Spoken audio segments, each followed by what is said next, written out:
Pai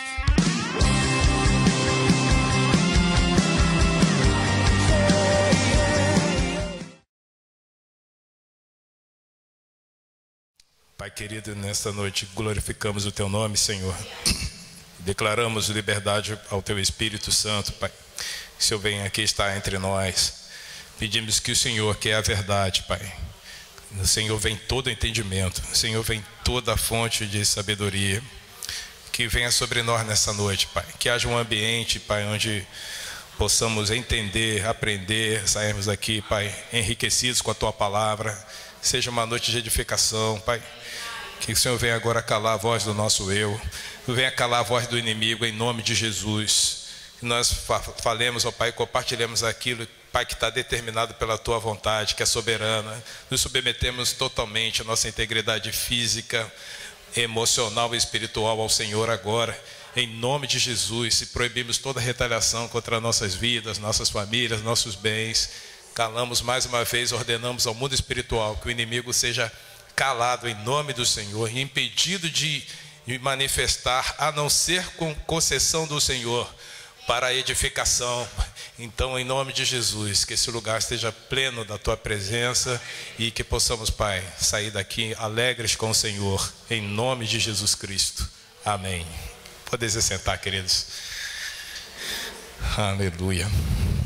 Quero dar paz do Senhor a todas as pessoas que estão nos ouvindo aqui e em casa também. É uma honra estar aqui com vocês nessa noite, compartilhando aqui algumas coisas. Os apóstolos estão viajando. Vou estar ministrando o primeiro tempo e o segundo tempo o Vaninho vai estar também compartilhando. E hoje nós queremos meditar.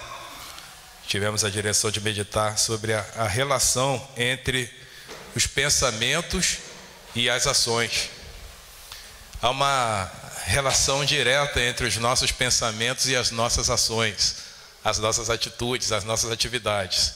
E é claro que nós vamos ver isso debaixo da perspectiva de guerra espiritual, porque é uma guerra, né? Os nossos pensamentos são diretamente ligados às nossas ações, mas alguém quer tomar o controle da nossa mente e quer pensar, quer decidir, quer agir, quer viver uma falsa identidade através de nós. Então nós precisamos estar submetendo a nossa mente ao Senhor, sujeitando a nossa mente ao Senhor.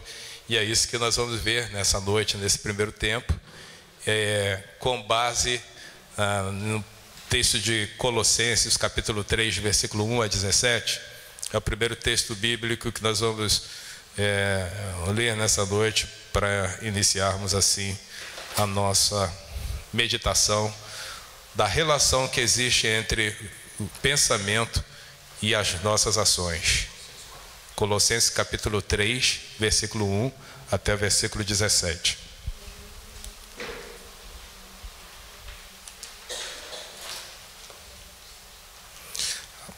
Carta do apóstolo Paulo, os Colossenses, o capítulo 3, versículo 1 até o versículo 17. Portanto, todos encontraram? Amém? Portanto, se já ressuscitastes com Cristo, buscai as coisas que são de cima, onde Cristo está assentado à destra de Deus. Pensai nas coisas que são de cima e não nas que são da terra, porque já estáis mortos e a vossa vida está escondida com Cristo em Deus. Quando Cristo, que é a nossa vida, se manifestar, então também vós vos manifestareis com Ele em glória. Mortificai, pois, os vossos membros que estão sobre a terra: a prostituição, a impureza, o apetite desordenado, a vil concupiscência e a avareza, que é idolatria. Pelas quais coisas vem a ira de Deus sobre os filhos da desobediência, nas quais também em outro tempo andastes quando vivíeis nelas. Mas agora despojai-vos também de tudo: da ira, da cólera, da malícia, da maledicência, das palavras torpes da vossa boca. Não mintais uns aos outros, pois que já vos despistes do velho homem com os seus feitos, e vos vestistes do novo, que se renova para o conhecimento, segundo a imagem daquele que o criou. Onde não há grego, nem judeu, circuncisão, nem incircuncisão, bárbaro, cita, servo ou livre, mas Cristo é tudo em todos. Revesti-vos, pois, como eleitos de Deus, santos e amados, de entranhas de misericórdia, de benignidade, humildade, mansidão, longanimidade, suportando-vos uns aos outros e perdoando-vos uns aos outros, se algum tiver queixa contra outro, assim como Cristo vos perdoou, assim fazei vós também.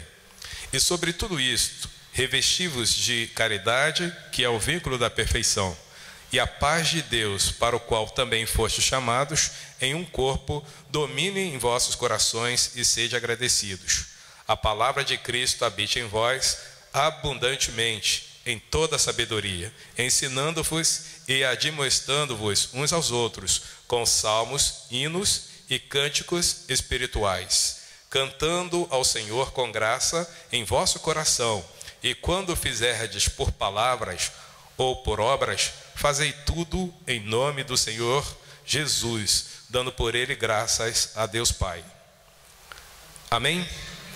Leitura abençoada aqui da palavra de Deus, né?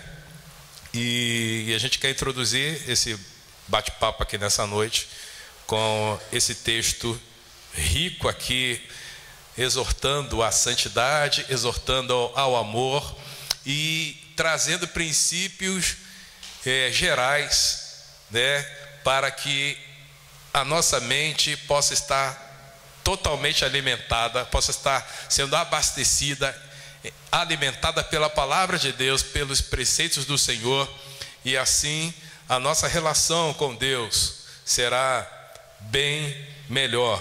Nós vamos vencer e vamos saber o que pensar no nosso dia a dia. Recentemente eu falei aqui sobre espírito de confusão, e nós verificamos que a confusão mental ela está direcionada a sensação de desorientação.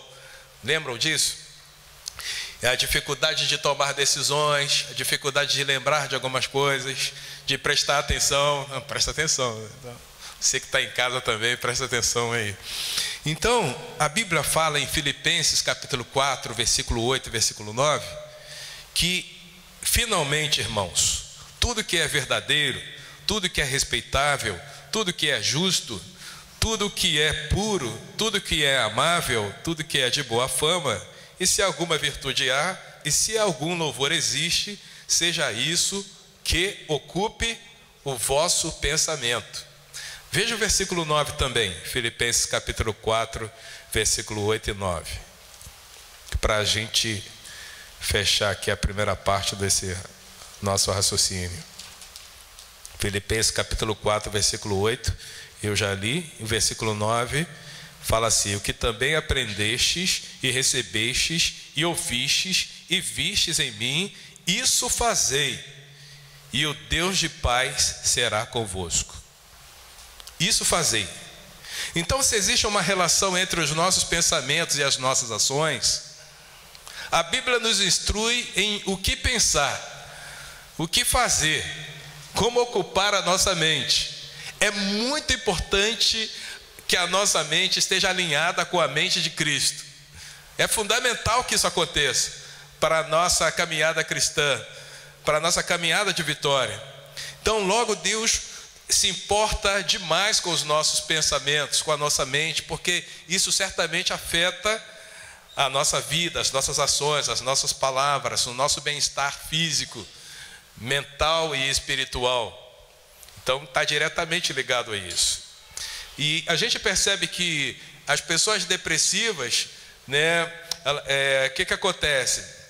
Elas têm uma dificuldade de encarar a vida como ela é. A realidade dela passa a ser muito diferente da realidade das pessoas que não passam por essa situação. Elas começam a interpretar as coisas de forma negativa. As pessoas ansiosas, por exemplo, elas tendem a olhar o futuro com muita apreensão. Então elas começam a ficar apreensivas com o futuro, né? E são características das pessoas. As pessoas que têm uma baixa autoestima, elas têm tendência de maximizar o sucesso das outras pessoas e minimizar o seu próprio sucesso. Então, se a pessoa tem uma mentalidade assim, ela começa a enxergar conforme a mente, o pensamento que vem sobre a mente dela. A sequência é: primeiro a gente pensa, crê, né, e age. Então a gente pensa, crê e age. Essa é a sequência lógica do que acontece com a maioria de nós, todos nós, né? Então, a Bíblia fala sobre a relação entre pensamentos e ações, e isso a gente pode confirmar em Lucas capítulo 6, versículos 45. Lucas capítulo 6, versículo 45. Confira comigo lá, por favor. Lucas 6, 45 diz assim: o homem bom, do bom tesouro do seu coração tira o bem, e o homem mau, do mau tesouro do seu coração tira o mal, porque da abundância do seu coração fala a boca. Outras versões devem falar que o coração fala, né? A boca fala, melhor dizendo, do que o coração está cheio, não é isso? Então, primeiro, há algo acontecendo no interior e a gente expressa isso através da nossa boca. Então, o segredo para obtermos o controle da nossa mente é estarmos sujeitando a nossa mente, toda atividade mental ao senhorio de Jesus Cristo. É declarar, né, solicitar, invocar que o Senhor toma conta da minha mente, né? Porque a nossa mente, ela não pode ficar solta. A nossa mente solta é extremamente vulnerável, extremamente perigosa.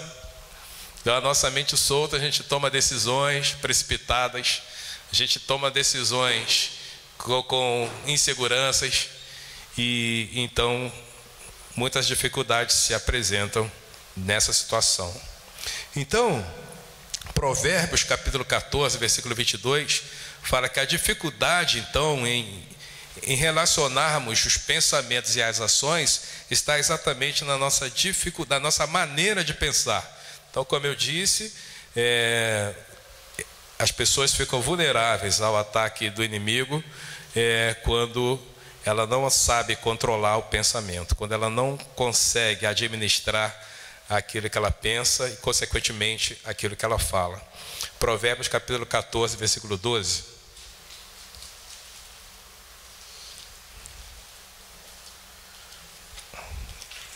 Fala, perdão, Provérbios 14, 22. Porventura, não erram os que praticam o mal, mas beneficência e fidelidade haverá para os que praticam o bem. Outra versão, por favor.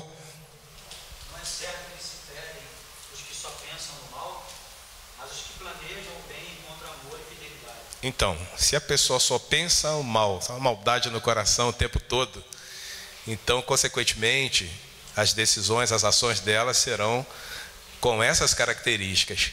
Mas quando a pessoa está sempre de boa, sempre no bem, sempre na paz, sempre com a orientação do Senhor, então os resultados são diferentes. E aí a gente vê que a maneira de pensar, né? O homem pensa, o homem crê e o homem age de acordo com a estrutura do seu pensamento, de acordo com a estrutura do pensamento dele.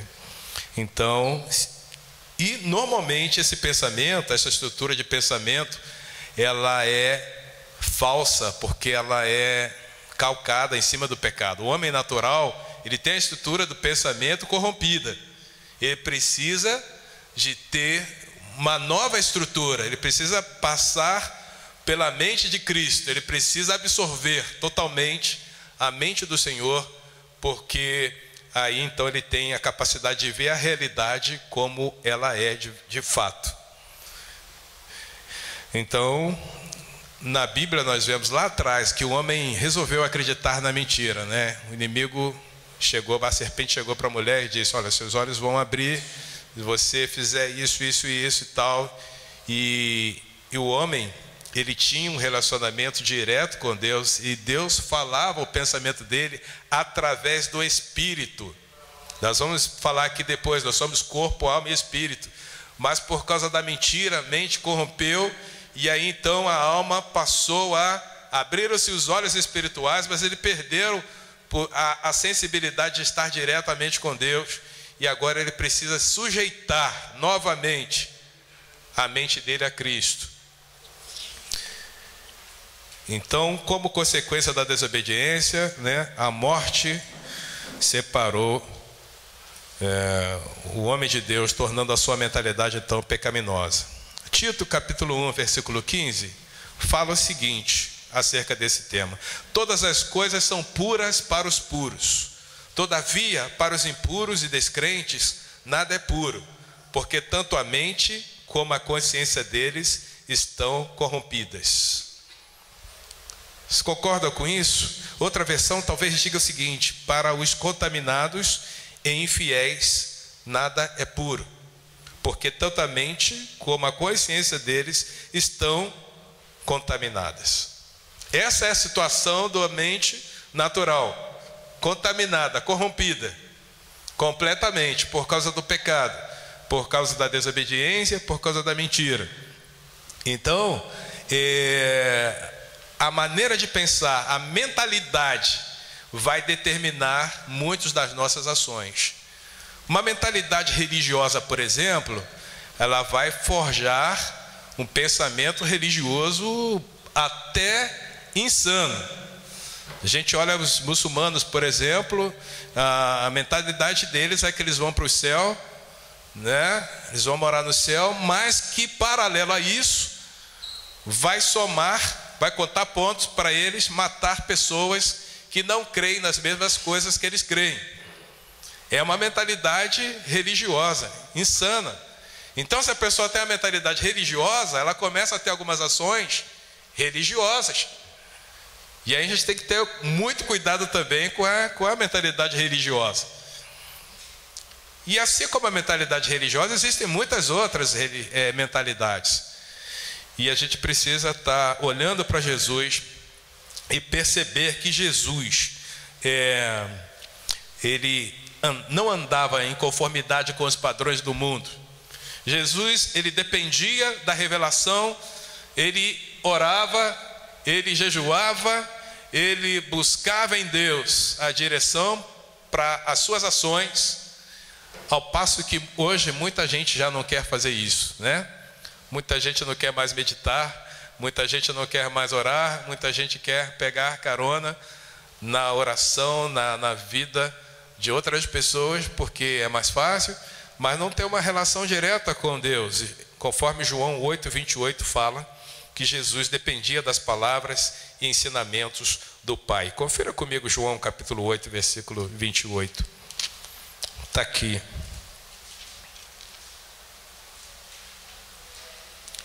Disse-lhe, pois Jesus: quando levantardes o Filho do Homem, então conhecereis quem eu sou, e nada faço por mim mesmo, mas falo como o Pai me ensinou. Tremendo isso. O próprio Jesus, ele se revela a nós como alguém dependente de Deus. Embora ele e o Pai fossem um, mas ele buscava a direção de Deus, ele buscava na palavra, nas escrituras, né, naquela época, as escrituras, o que é que ele tinha que fazer para cumprir a vontade do Pai. Então Jesus, tudo que ele fez foi segundo as escrituras, foi segundo a palavra de Deus, foi segundo a vontade do Pai. E da mesma forma, nós devemos estar sempre consultando a palavra, dia após dia, diante das coisas que precisamos fazer para atender não apenas as nossas necessidades, mas sobretudo a necessidade, as orientações que o Pai tem dado a cada um de nós. Amém? Então, precisamos olhar para Jesus e aprender com Ele que ele não se conformou com os padrões do mundo. Pelo contrário. Então, a verdade é o que revelamos exteriormente. Ou seja, desculpe, a verdade é que nós revelamos exteriormente aquilo que nós acreditamos, aquilo que nós vivemos interiormente. Por isso que até no evangelismo, né, o Edinho falou aqui, pregue, mas se for possível, né? Você ou o Edinho que falou? Pregar o evangelho, mas se for possível, use as palavras. Se for possível, se for necessário, use palavras. Mas a nossa vida já é algo que expressamos no dia a dia, porque somos corpo, alma e espírito, e revelamos aquilo que está dentro do nosso interior, ok? Então, voltando ao texto base, que vai ser Filipenses capítulo 4, versículo 8 e 9, Paulo fala a respeito de quê? Da nossa mente. Esse é um texto tremendo, porque nos diz em que pensar frente aos inimigos que tentam atingir a nossa alma, né, com feridas, com opressões, com lutas, com obstáculos. O que pensar diante dessas circunstâncias, né? O que pensar diante da adversidade? Então, fala sobretudo em sujeitar a mente ao controle do Espírito Santo de Deus. Então, o que pensar? Primeira coisa, eu preciso sujeitar a minha mente ao controle do Espírito Santo de Deus. Vamos repetir isso? Vamos fazer essa oração? Eu quero, em nome de Jesus, sujeitar a minha mente ao controle do Espírito Santo de Deus. Aleluia, isso é tremendo. Isso é tremendo, isso é proteção. O inimigo não pode fazer de você um objeto qualquer. Amém? Então, nós sabemos que somos formados de corpo, alma e espírito. E quando falamos de alma, falamos do quê? Da nossa personalidade, do nosso eu, da nossa identidade. Fazendo a propaganda para o dia 11, 12 e 13 de junho, seminário de identidade. Então, a nossa alma, o nosso eu, a nossa personalidade, a nossa individualidade, a nossa mente. Então, ela precisa estar sujeita a Deus. Por quê? Porque uma mente doente, ela é muito mais fácil de ser atingida pelo inimigo. Ela se torna muito mais vulnerável. Uma mente afetada por coisas que não foram tratadas, ela é muito mais vulnerável. E a entrada de demônios, porque Satanás se prevalece na fraqueza, nas fraquezas, na ferida da alma, do corpo, do espírito. Então, se a pessoa está com uma fragilidade qualquer, então ela fica mais vulnerável, né? Então, aí a importância da cura, né? Da cura interior, da libertação, porque o inimigo, ele começa muitas vezes a atingir a pessoa lá atrás, muito lá atrás. Só para a gente ter um exemplo aqui, uma pessoa com depressão, você percebe que ela tem o que? Ela é uma confusão na mente. Ela tem uma confusão na mente. Então, e aí ela começa a ser atacada muito mais rapidamente. Mas o que pode levar uma pessoa a passar por depressão, a passar por uma situação de ataque na mente? São situações da vida, perdas, situações de medo, são várias situações, problemas clínicos, espirituais, que criam um campo de vulnerabilidade em torno dessa pessoa, levando ela à morte emocional, a morte física, às vezes, né, em casos extremos, e a morte espiritual, se não for tratado adequadamente. Então, são casos que as pessoas precisam ser tratadas. Quando a gente detecta alguma coisa, né, em alguma pessoa, na nossa comunidade, na nossa família, tem que chegar junto o mais rápido possível e tratar, porque ela está sujeita a uma queda muito grande. Então, Satanás, ele age muito na confusão da mente, quando nós não conseguimos definir a nossa própria identidade. Então tem pessoas que elas não conseguem definir a sua própria identidade em Cristo Jesus. Aquilo que eu falei lá na chamada lá, às vezes nós temos coisas da nossa identidade essencial que nós não escolhemos. E tem pessoas que não convivem bem com a sua altura, não convivem bem com o seu peso, não convivem bem com a sua beleza, mas ela precisa se olhar na identidade de Jesus, como nova criatura, como alguém que foi teve um espírito recriado por Deus, alguém que faz parte agora de uma nova família, uma família celestial, uma família que não está presa aos valores que muitas vezes demarcam a sociedade aqui onde nós vivemos. Então, Satanás ele traz a confusão na mente quando nós não conseguimos definir a nossa identidade em Cristo. Por isso que muitos pensamentos são incompatíveis com as ações de um cristão. Então, Satanás ele precisa de um altar. Ele precisa de 3 coisas aqui que eu quero colocar, vendo ações e pensamentos na perspectiva da guerra espiritual. Então, ele precisa de um altar. Ele precisa ser adorado. Por isso ele exige o quê? Oferendas. Exige uma série de coisas que vocês veem por aí as pessoas fazendo às sextas-feiras, né, cumprindo lá as obrigações, as oferendas, porque ele quer ser adorado. E ele precisa também de um sacerdócio. Ele quer ter autoridade, né?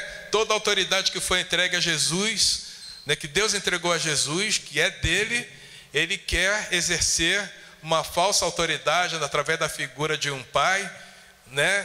Ou através de um marido, usando as entidades para isso, né? O pai fulano, o pai não sei o quê, mas é um falso pai, é uma falsa paternidade. E nessa falsa paternidade, ele quer também, a terceira coisa, é gerar filhos espirituais. Por que ele quer gerar filhos espirituais? Se as pessoas não conhecem a identidade, se ainda não se identificaram com Cristo, elas vão passar a ter a identidade de Satanás. Então ele quer buscar filhos espirituais também. Por isso a mente é algo assim tão, né, de valor para ele, de campo de batalha espiritual. Porque ele usa essa brecha de não sabermos a nossa identidade real, né? E aí então ele se apresenta como pai da luz, se apresenta como isso, como aquilo, né? Como falso profeta, como pastor, como apóstolo.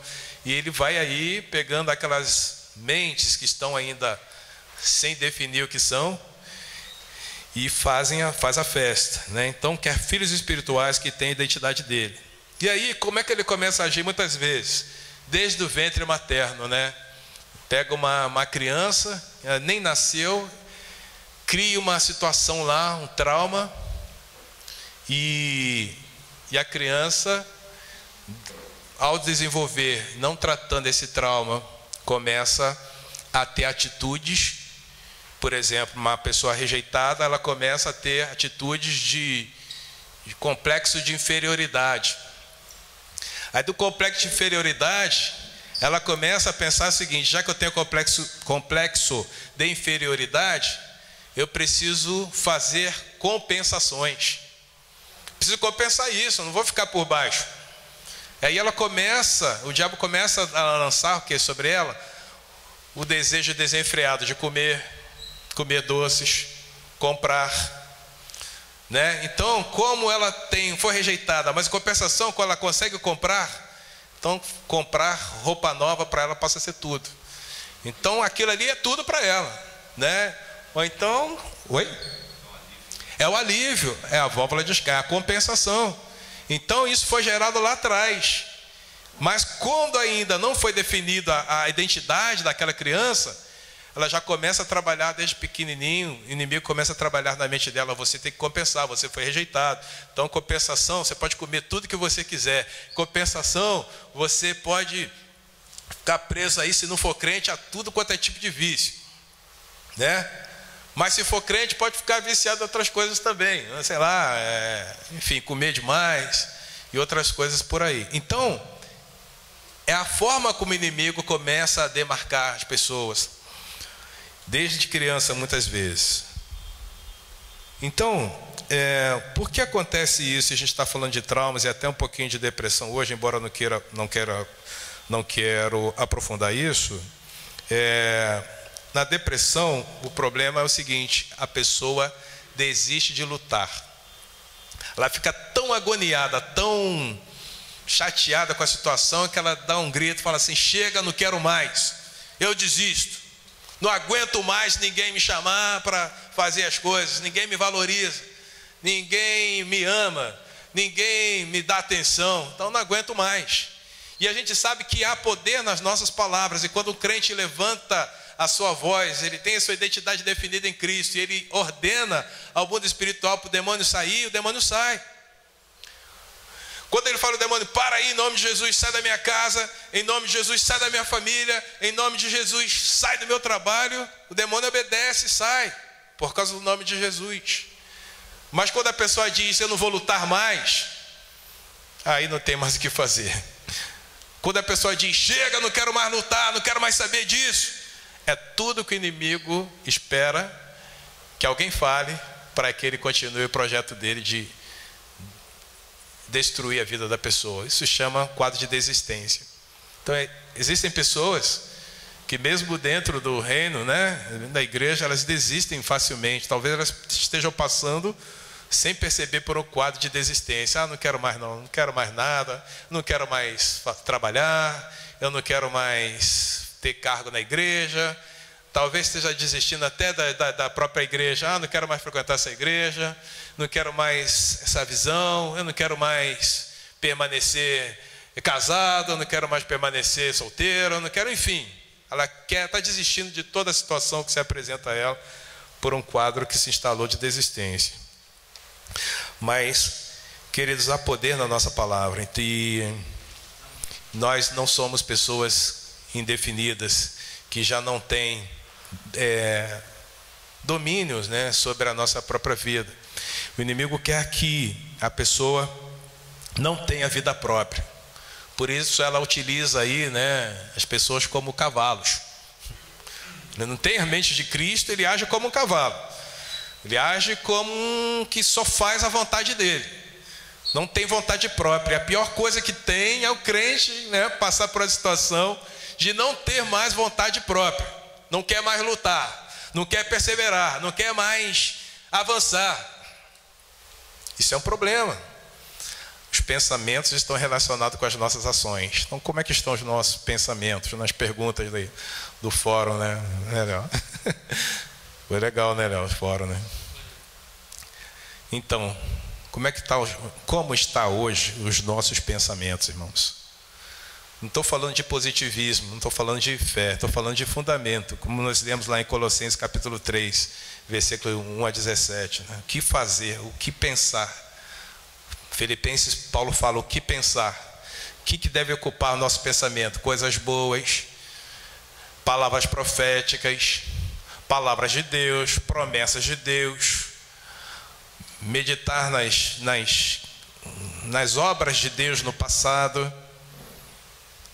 Isso que deve predominantemente prevalecer na nossa mente, estar na nossa mente.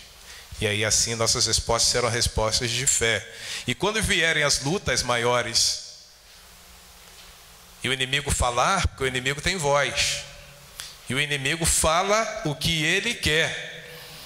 Quando você ordena: sai, não vou sair não, vou te matar, vou destruir tua família, ele fala o que ele quer. Mas você tem a mente de Cristo, o que você vai fazer? Você vai acreditar no que ele fala? Não, fazendo: sai em nome de Jesus, pronto, acabou. Não quero assunto. Você sabe que não vai destruir a tua família, vai te matar, vai isso, vai aquilo, mas ele fala. E ele continua falando. Por quê? Porque ele vai exatamente onde a gente não consegue definir a nossa identidade. Então, se você sabe que é filho de Deus, é mais que vencedor, tem a palavra de vitória, maior aquele que está sobre você do que o que está no mundo, você vai enfrentar o inimigo numa boa, porque a tua mente está com a carga elevada da palavra de vitória, da palavra de Deus. A sua mente tem que estar como o nosso celular lá, sempre carregado, a bateria 100%. A bateria não pode ficar baixa. Não pode faltar bateria, porque senão a guerra vai ser desigual. Amém? Então é isso que acontece. Então precisamos ter a nossa mente muito bem trabalhada pelo Senhor. Então, toda opressão, começa na mente. Toda luta começa na mente, e a nossa mente não pode ficar solta. Amém, irmãos? A nossa mente não pode ficar solta. A mente do cristão não pode ficar solta. Não pode relaxar, Não pode relaxar. Se alguém disser que é normal sentir desejo sexual por outras pessoas, é a voz de Deus isso? Claro que não, Então você vai poder falar para ela: isso não é voz de Deus, coisa nenhuma, isso não é normal. Isso é voz do inimigo. Então você está ouvindo a voz de Deus. Então você precisa chamar essa pessoa para guerrear, e guerrear junto com ela pela mente dela, E aí o processo de libertação começa. Ensinar a pessoa a guerrear, ensinar a pessoa a depender de Deus, ensinar a pessoa a depender do Espírito Santo. A pessoa não pode depender do pastor, não pode depender do apóstolo, porque nem sempre vai ter o pastor perto, ou alguém que possa lhe ajudar, mas a palavra de Deus está com ele 24 horas. O Espírito do Senhor está com ele, a mente dele estando carregada com a palavra de Deus. A qualquer instante, seja de dia ou de noite, ele pode usar dessa arma e guerrear, depender de Deus.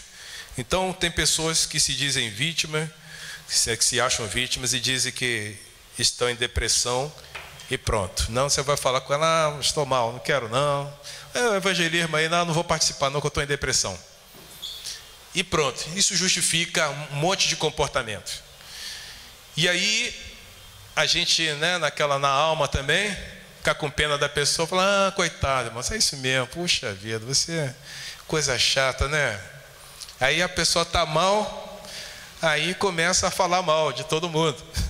Fala mal da igreja, fala mal dos pastores, fala mal da coisa, e você concorda, porque a coitadinha está em depressão, E o inimigo vai só fazer a festa. Não, você tem que ajudar a pessoa a sair dessa situação, guerrear com ela, porque nessa condição, a mente, nessa situação, as ações também vão ser condizentes com isso. Porque nossos pensamentos têm a ver com as nossas ações. Então você precisa guerrear com ela, e tirar essa pessoa do estado mal, porque isso vai levar a outras coisas que eu não quero aprofundar aqui nessa noite, mas pode chegar até a mania de perseguição. Achar que está todo mundo contra ela, está todo mundo me olhando de cara feia, está todo mundo olhando a minha roupa, está todo mundo achando que o meu cabelo não ficou bem assim, está todo mundo não sei o que, estão rindo de mim. E se a pessoa começa, isso não tem limites. Se não tratar a mente, com uma boa identidade em Cristo, isso não tem limites. Então nós precisamos ser tratados com relação a isso. Então são algumas características: esvaziamento, desistência, isolamento, mania de perseguição. É uma visão deturpada da realidade, para levar a pessoa a fazer justiça própria e a julgar também, Então, uma pessoa com a visão deturpada da realidade, ela começa a fazer justiça própria e julgar as pessoas. Estão falando mal de mim, estão fazendo isso, estão fazendo aquilo, que não é verdade, mas ela tem a visão deturpada da realidade, ela vê uma outra realidade. Nós vamos concluir daqui a pouquinho que só em Deus podemos ver a realidade como ela é. Amém? Isso é importante. Só em Deus a gente vê a realidade, porque a gente vê com a nossa visão, a gente vê com a nossa mente, a gente vê com os nossos olhos. Mas o desafio do crente é ver com os olhos de Deus, é viver com os olhos de Deus, é estar com os olhos de Deus diante das circunstâncias, ok? Pois não. isso é interessante o que o senhor está falando, porque esses dias eu ouvi uma pastora que ela queria conversar comigo, e ela falou comigo o seguinte, que onde ela estava, todo mundo dizia que era ela lésbica. Aí ela chegou e falou, já que está todo mundo dizendo que eu sou lésbica, que eu não sou, eu vou ser lésbica. E ela começou a ter um relacionamento com uma outra menina. Isso que o diabo também às vezes leva as pessoas a fazerem. Sério, né? Então não dá para ficar em cima do muro, né? Quando tem uma voz que não é de Deus, você tem que captar, identificar e guerrear. Saber quem você é. Amém? Está com a mente cheia da palavra do Senhor. Então é isso aí, a visão deturpada da realidade pode levar a pessoa a isso. Então o inimigo ataca relacionamentos, ataca a paternidade, coloca questionamento de todos os tipos. Questionamento, né? Márcia adiantou ali com um exemplo. Questionamento. Então todos estão contra mim. Então temos que ter uma mente sã para que Deus nos mostre qual é a realidade. Então a nossa mente tem que estar sã para Deus nos mostrar a realidade. E a realidade não é como eu vejo. Deus, Ele é o que Ele é. Ele diz, eu sou.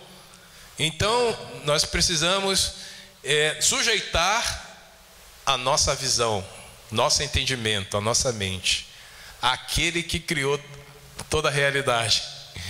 Entende, irmãos? Porque eu disse aqui um exemplo bem pesado, depressão, as coisas tal, mas por muito pouco, muito menos que isso, podemos ter uma visão não tão real como se parece, por causa das nossas percepções, por causa da nossa mente, por causa da quantidade, do volume de palavra de Deus que está agindo, influenciando a nossa vida.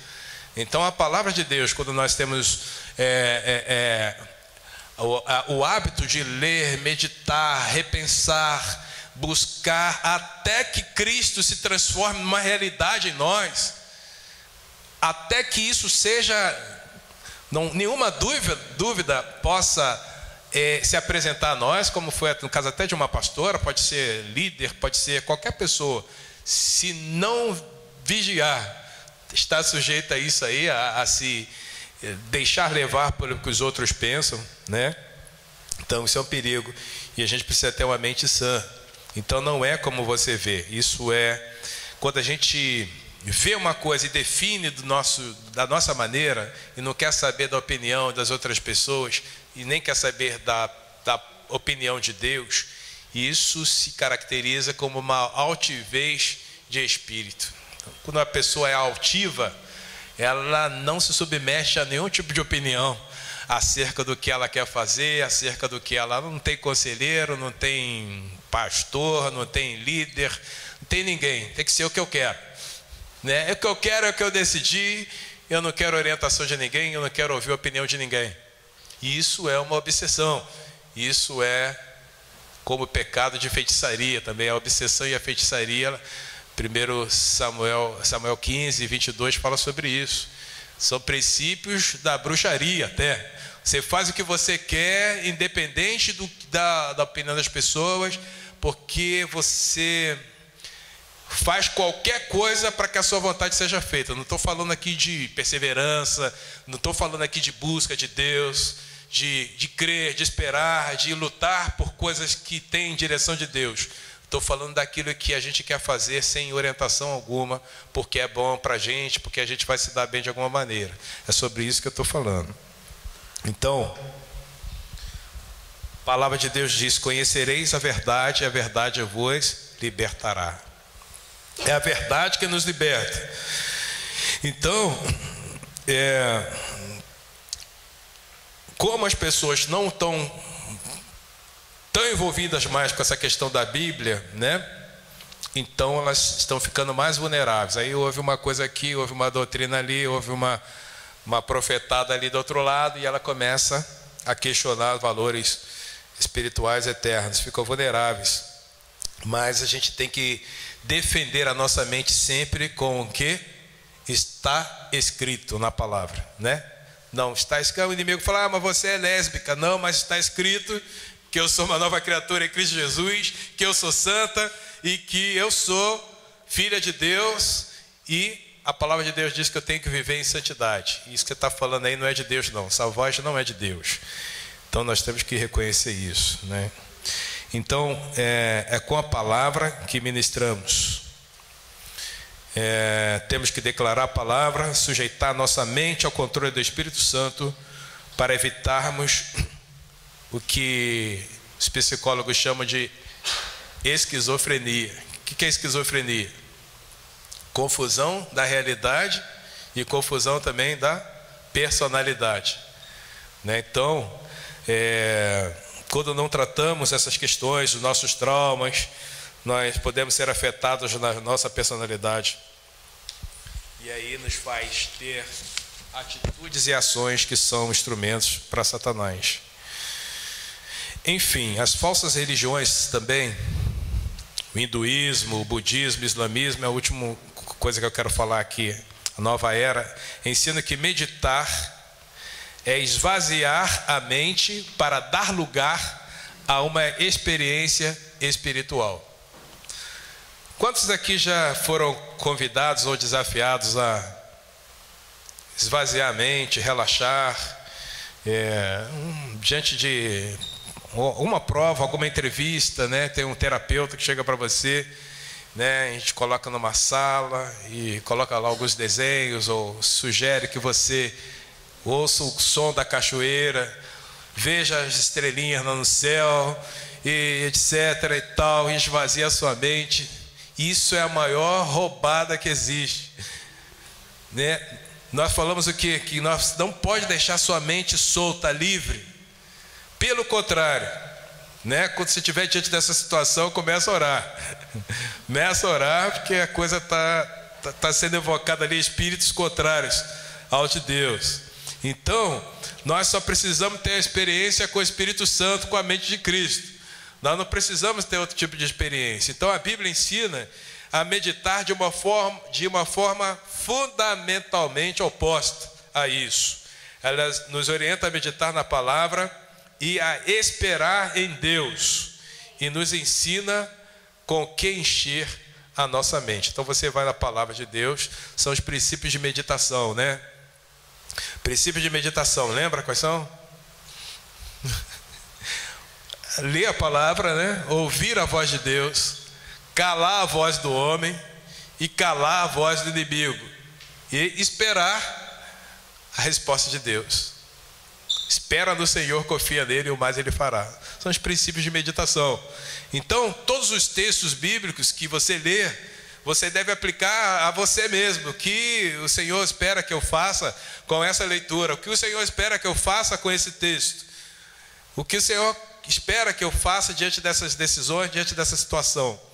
Então a Bíblia nos apresenta e nos ensina a enchermos a nossa mente, conforme nós lemos lá em Filipenses capítulo 4, versículo 8. Agora, se nós olharmos mais 5 textos aqui para terminarmos. Provérbios 23, 7.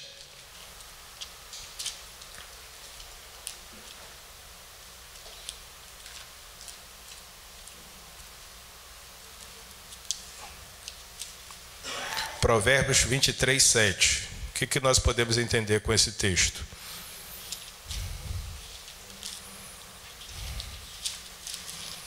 O que você entende com esse texto? Porque como imaginou a sua alma, assim é. Ele se dirá, come e bebe, mas o seu coração não estará contigo. Então aquela mente que está totalmente vulnerável. Então ela pensa que está doente, ela vai ficar doente. Provérbios 23, 7. Então assim é. Se você pensa que é um pobre coitado, que não pode fazer nada, que não tem competência nenhuma, não consegue vencer nada, assim você agirá e assim você viverá. Sua vida vai ser reflexo disso. As suas ações serão reflexo disso. Mas, se você olha lá, Salmo 19, 14.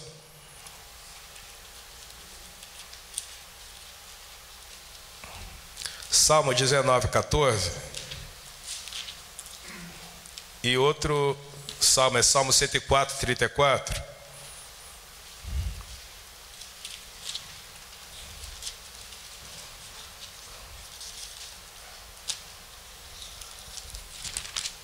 (19, 14) diz assim: sejam agradáveis as palavras da minha boca e a meditação do meu coração perante a tua face, Senhor, rocha minha e libertador meu.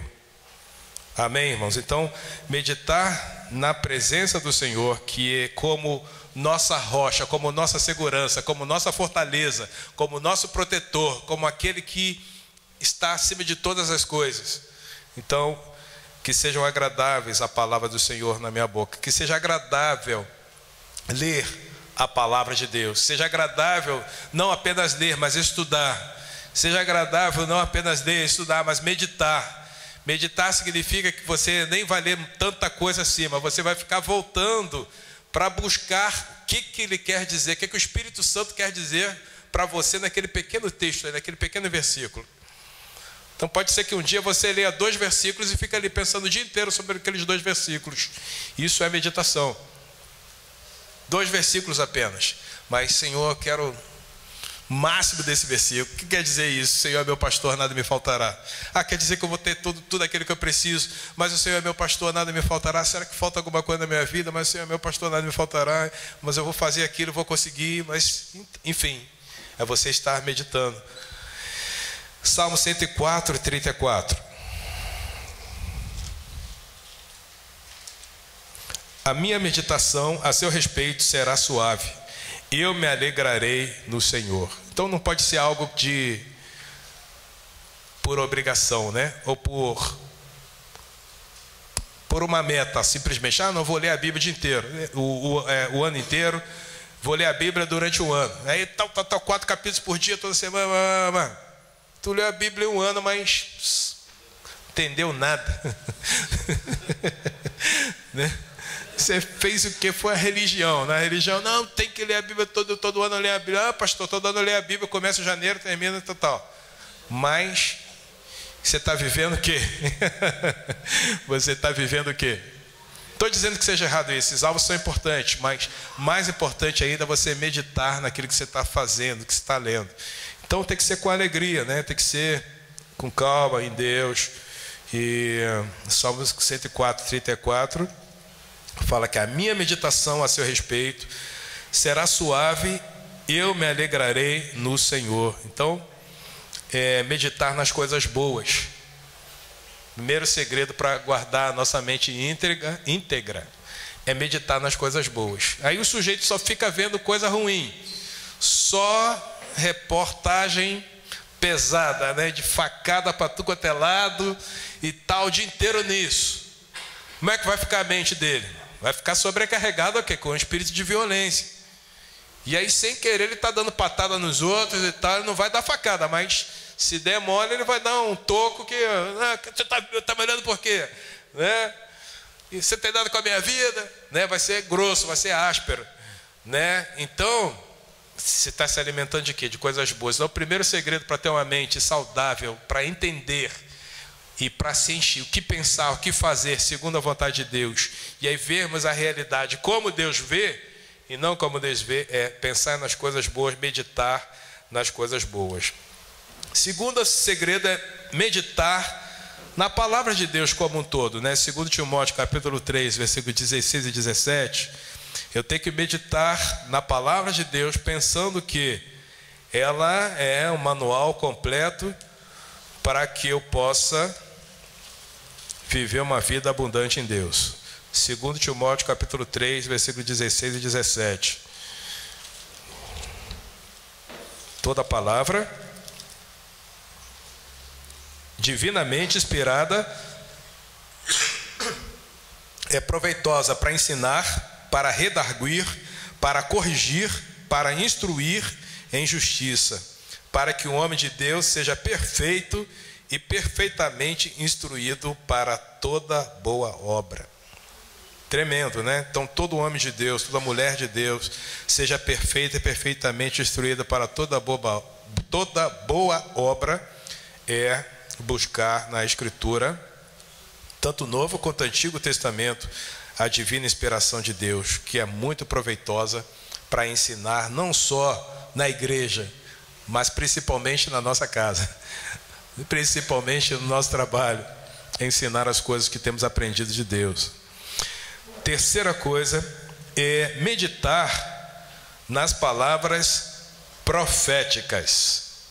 Meditar nas palavras proféticas. 1 Timóteo, volta um pouquinho, capítulo 4, versículo 14 e 15.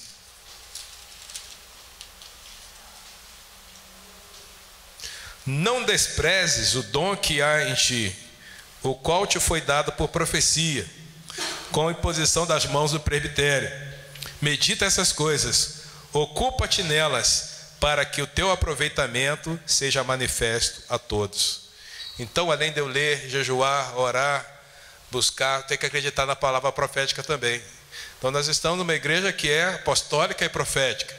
Se você recebe uma palavra da parte de Deus e testifica aquilo do teu coração, aquilo bate do teu espírito, então você tem que meditar sobre aquilo. Puxa, eu recebi uma palavra que fala que assim, assim, assado, assim diz o Senhor. Então vou meditar, vou ver o tempo de acontecer essa palavra na minha vida. Então é uma das formas de ter uma mente, né, saudável, de afirmar algumas coisas, de confirmar algumas revelações, é meditar nas palavras proféticas. É bíblico isso. Então você vai ficar meditando aí até acontecer, em nome de Jesus, a palavra liberada. Quarta coisa é meditar no próprio Deus. Quem é Deus, né?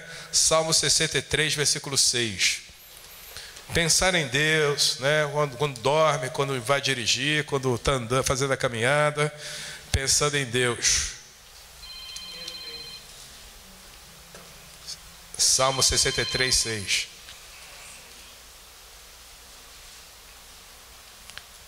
Deve ser o teu sem relógio. Deixa eu ver se há algum sinal aqui. Salmo 63, 6.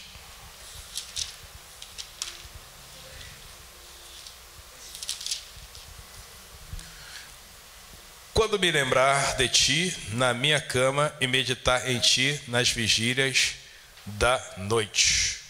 A minha alma se fartará como de tutano e de gordura, a minha boca te louvará com alegres lábios, quando me lembrar de ti na minha cama e meditar de ti nas vigílias da noite. Então é aquela hora que bate, né, aquela vontade de acordar, ou o sono que você pode perder por algum motivo, algumas vezes. Então é hora de você estar pensando em Deus e meditar na grandeza de Deus, como Ele fez tudo perfeito. Ele criou os céus, a terra, Ele criou você, criou a tua mente, criou a tua família, criou o teu trabalho, criou tudo que te envolve. Então é bom meditar sobre isso, como Deus é bom, como Ele é misericordioso, como Ele tem nos alcançado. Isso é rapidinho, você consegue relaxar em Deus, e meditar em Deus é muito bom. E também, finalmente, meditar nas obras de Deus. Hebreus capítulo 13, versículo 8. E Apocalipse 19, 10. Hebreus 13, 8.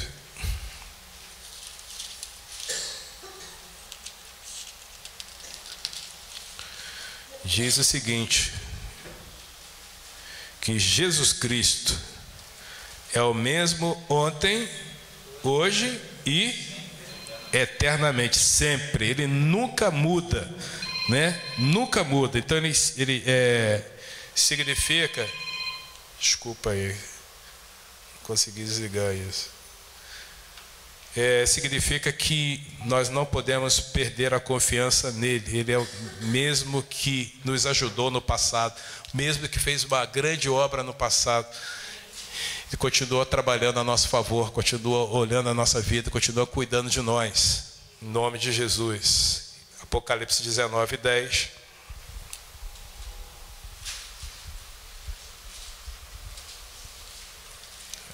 A gente vai para o intervalo.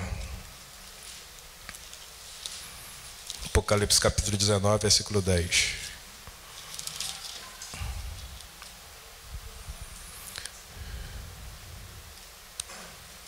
Diz: e eu lancei-me aos seus pés para o adorar. Mas ele disse-lhe: olha, não faças tal, sou teu conservo e de teus irmãos que têm o testemunho de Jesus. Adora a Deus, porque o testemunho de Jesus é o espírito da profecia. Então, o testemunho de Jesus, a obra que Jesus fez na cruz, os milagres de Jesus, né, a vida de Jesus, isso é tremendo, né? Então, isso é o espírito da profecia. Então, Jesus é o cumprimento da profecia. Então, nós temos que meditar nisso. Então, quando nós meditamos nessas questões que nós falamos aqui, nas coisas boas, na palavra de Deus, nas palavras proféticas, no próprio Deus e nas obras de Deus, nós temos uma blindagem espiritual contra os pensamentos que não procedem de Deus. E nós temos também, principalmente, e a nossa oração agora é que a gente tenha sempre uma mente que seja capaz de discernir a realidade como ela é e não como a gente imagina que ela seja. É muito triste ver uma pessoa que conviver com alguém que não consegue enxergar a realidade ao redor dela. Ela está crente que está por cima, está abafando, está por cima e tal, e ela está completamente fora do propósito de Deus, da família, dos amigos, das pessoas que convivem com ela. Ela pensa que está agradando, mas não está. Ela pensa que está ajudando, mas está atrapalhando. Porque são pessoas que não têm o discernimento, não têm a visão correta das coisas como elas acontecem. Isso é muito triste. Que Deus nos livre dessa condição, que o Senhor, como Pedro fala, venha trazer luz ao nosso entendimento, ao nosso pensamento. A palavra de Deus fala que Ele é aquele que vem abrir a nossa mente, ele vem elucidar, Ele vem esclarecer, Ele vem trazer luz para que a gente não tenha nenhum tipo de engano, né, prendendo, nos paralisando, para que não cumpramos o propósito de Deus. Vamos orar. Pai, em nome de Jesus, te agradecemos, Pai, por essa palavra nessa noite. Que a nossa mente agora, Pai, seja sujeita ao Senhor. Sempre, até o Senhor voltar.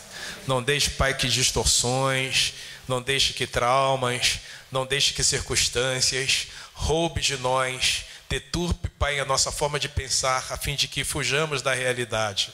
Mas, Pai, que nós vivamos uma realidade com Cristo presente em todas as nossas decisões e situações. Essa é a nossa oração nessa noite. Ser conosco também após o intervalo. Continua usando teu filho aqui, o Vaninho, que vai ministrar. E nós te agradecemos por esse tempo, em nome de Jesus Cristo. Amém.